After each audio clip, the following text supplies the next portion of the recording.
from Luke 1:26-38. In the 6th month, the angel Gabriel was sent by God to a town in Galilee called Nazareth, to a virgin engaged to a man whose name was Joseph of the house of David.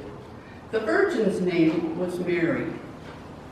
And he came to her and said, "Greetings, favored one, the Lord is with you." But she was much perplexed by his words and pondered what sort of greeting this might be. The angel said to her, "Do not be afraid, Mary, for you have found favor with God. And now you will conceive in your womb and bear a son, and you will name him Jesus. He will be great and will be called the Son of the Most High, and the Lord God will give to him the throne of his ancestor David. He will reign over the house of Jacob forever, and of his kingdom there will be no end." Mary said to the angel, "How can this be, since I am a virgin?" The angel said to her, "The Holy Spirit will come upon you, and the power of the Most High will overshadow you. Therefore the child to be born will be holy. He will be called Son of God. And now, your relative Elizabeth, in her old age, has also conceived a son, and this is the 6th month for her, who was said to be barren. For nothing will be impossible with God." Then Mary said, "Here I am, the servant of the Lord. Let it be with me according to your word." Then the angel departed from her. Hear what the Spirit is saying to the church. Thanks be to God.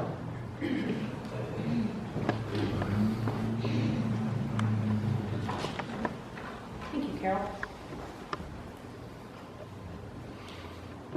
Thank you, Carol. So if you followed the back of the bulletin and you're wondering why she read the wrong passage, she didn't.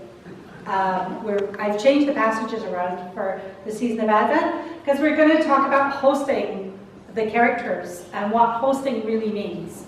So I thought I'd start with the beautiful story of Mary.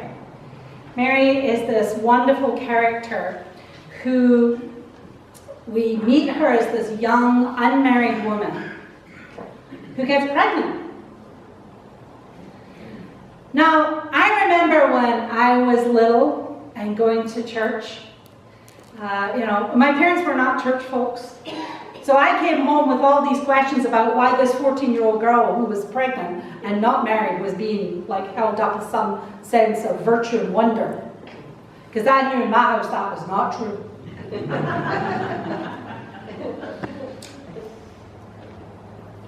I was born in a time and a place where when a girl got pregnant when she was 16 or younger, or certainly out of wedlock, there was a lot of this going on, and a lot of that, and not a lot of this. There was a lot of gossip around. I remember there was a girl in high school.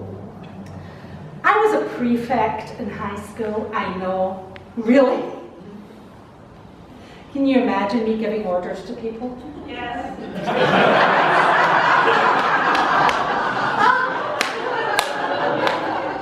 Actually, I was worse than a prefect. I was a head girl. I had so, gotta remember, I went to school in the UK, so I had a uniform, right? Wore a tie by the time I was 4.5. Wins or not. 4.5, do my tie. So I wore a uniform. It was a bit like Harry Potter sometimes, right? Uniform with the blazer, with the trim, the blue trim. Our school color was blue, so blue trim. And I wore a badge. And because I was a head girl, I had trim around my cuffs. I was very smart. My mother hated it because she just saw it on. Woo, you're a head girl. Oh, that was kind of the reaction at home. We're so proud of you. So, I remember, so you need to know that certainly in the school system back then, which was like 8 million years ago, head girls and head boys had a lot of power and a lot of authority. You know, it really just was like Harry Potter. Really, it was hilarious. I think J.K. Rowling went to the same school as me. Well, she went to the same school system. She would totally, so that whole prefect, head girl, head boy thing would have been her world too. And I remember, one of the things about being one of the heads is like no one actually cared what you were doing 99% of the time. We wandered around the school kind of doing what we wanted. I'd already been accepted into university, so I didn't actually know why I was going to class. You know, other than to get on people's nerves. I had to show up. You know, it's like, I'm here, can I go now? So I spent a lot of time in the cafe in the school. I'm telling you terrible stories about myself today. I spent a lot of time in the cafe at school, not really like doing a lot. And I remember, but we had a really interesting relationship with the head, with the head teachers, the principals. We had 6 principals. I went to a very big high school, so we had all kinds of principals and sub-principals and all this kind of thing going on, or as we called them, headmasters and headmistresses.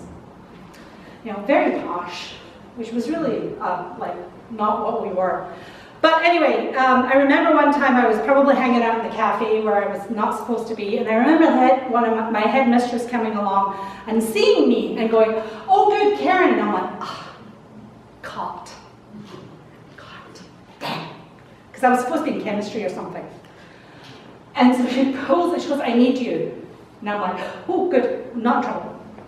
So I follow her along, and there's one of my peers, one of my class peers, sitting crying in the locker room.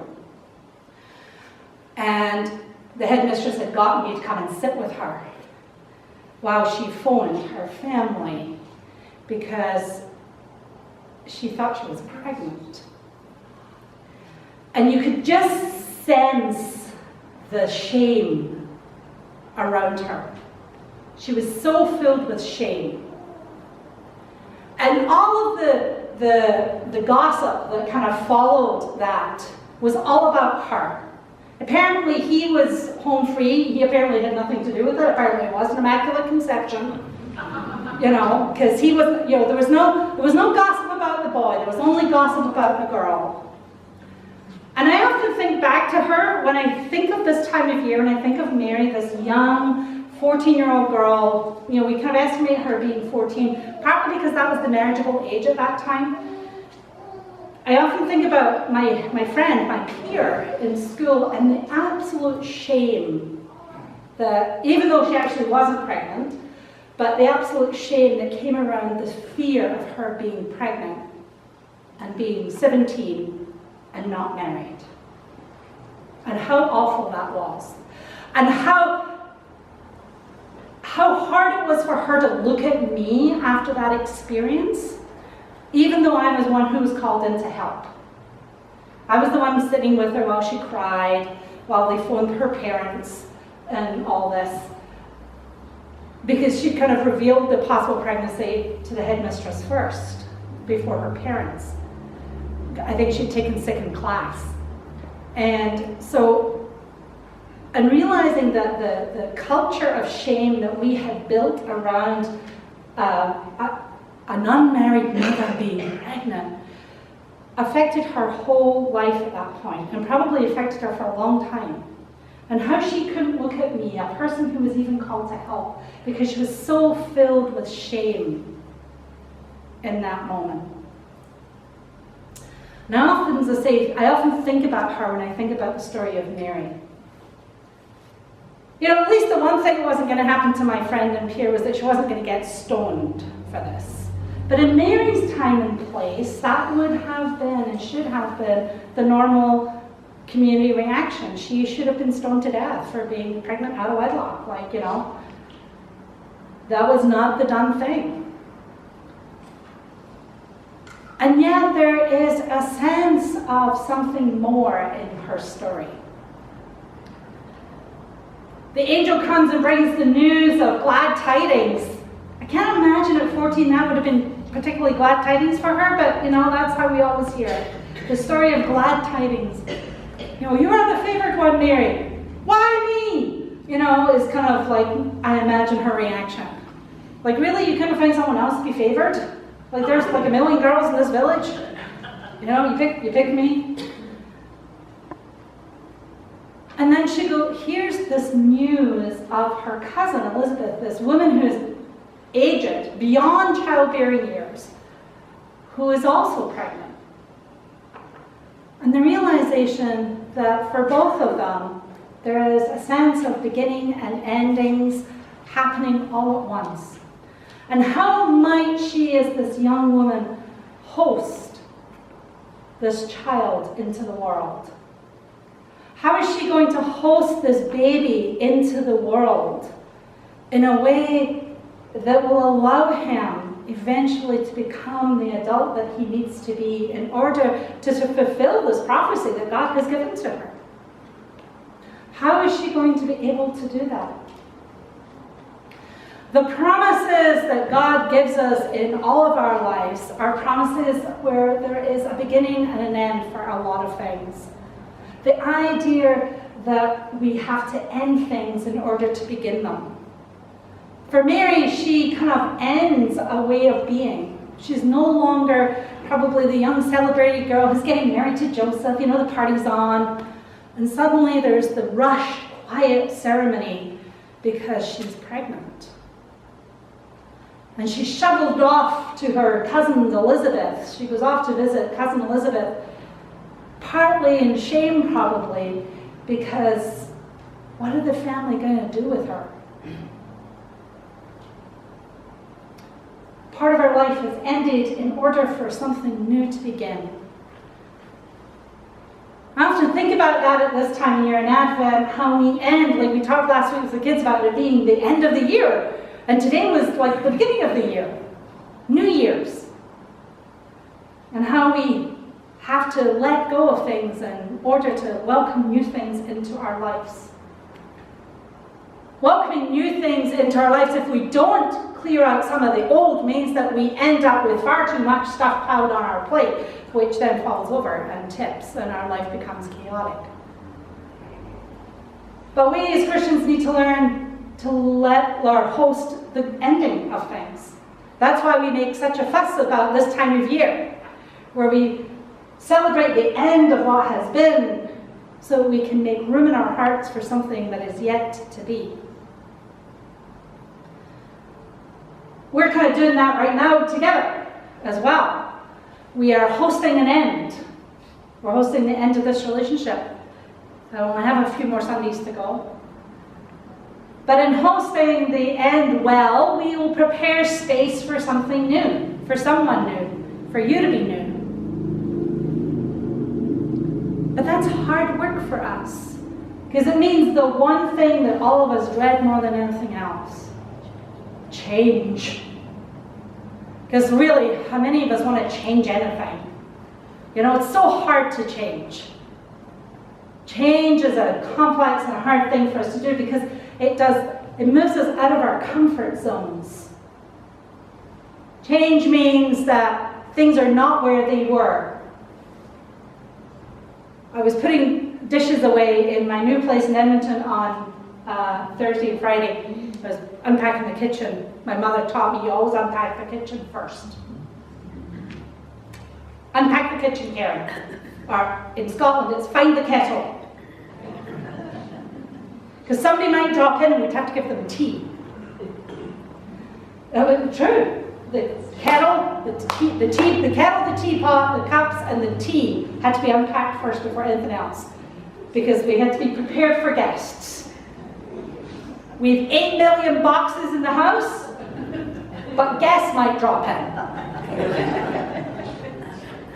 And that stuck with me. I still always unpack the kitchen first. I found the coffee pot. I went, I'm home. Found the coffee pot. I was very excited. But it's not the kitchen I just left. It's not my kitchen over here, the one I had in Chilliwack. It's not that kitchen, and so I didn't know where to put the plates. So I put them in the cupboard.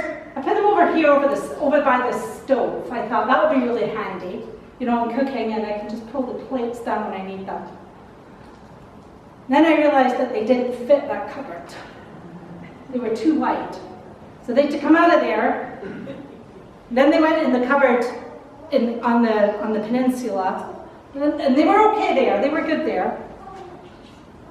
And then I moved them to the other cupboard in the peninsula because I wasn't sure that was the right cupboard for them. The plates moved 4 times, Violet.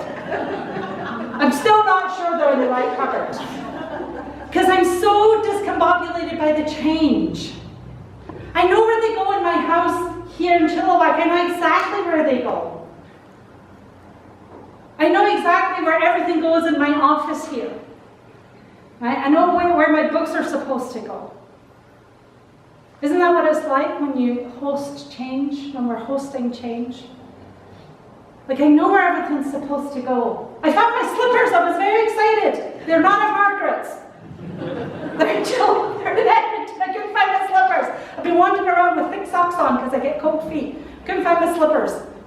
Oh, I found out why I couldn't find my slippers. They were in the box.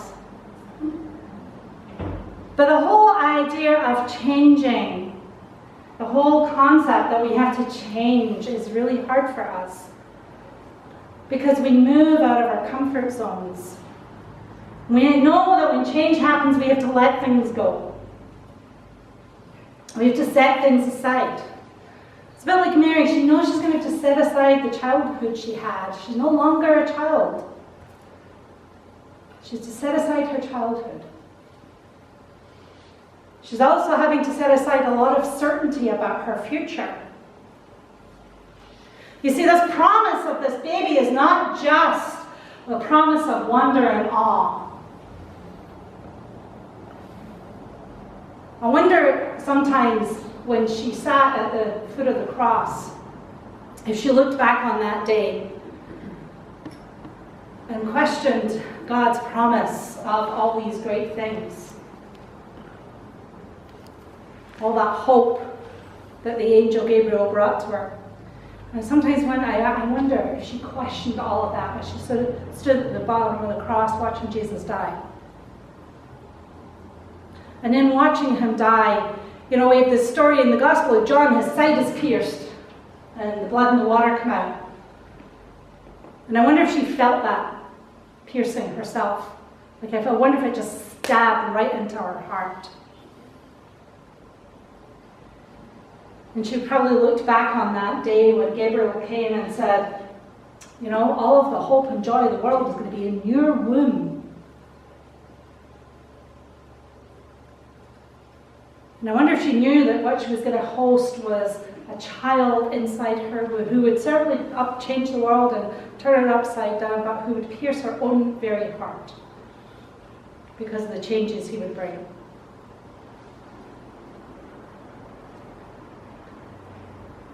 And yet she hosted him. She kept him warm and snug and fed him for 9 months and looked after him. She bore the shame. She kept her head up.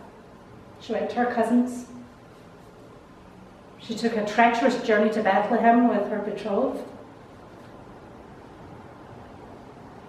hosting this little being inside her with love and hope, and knowing that the changes that were happening were beyond her control, but were hers to care for and work through and to be open to. That's what Advent's about.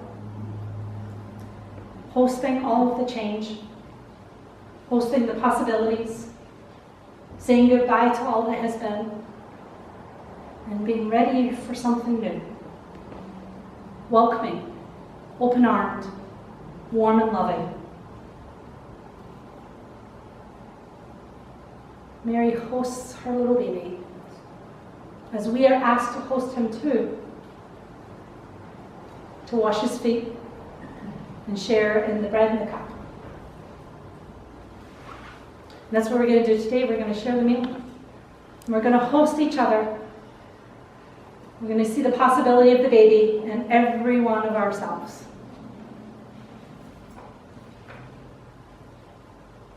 Let's have a blessed Advent together. An Advent of goodbyes and hellos, of hosting ourselves well into what might be.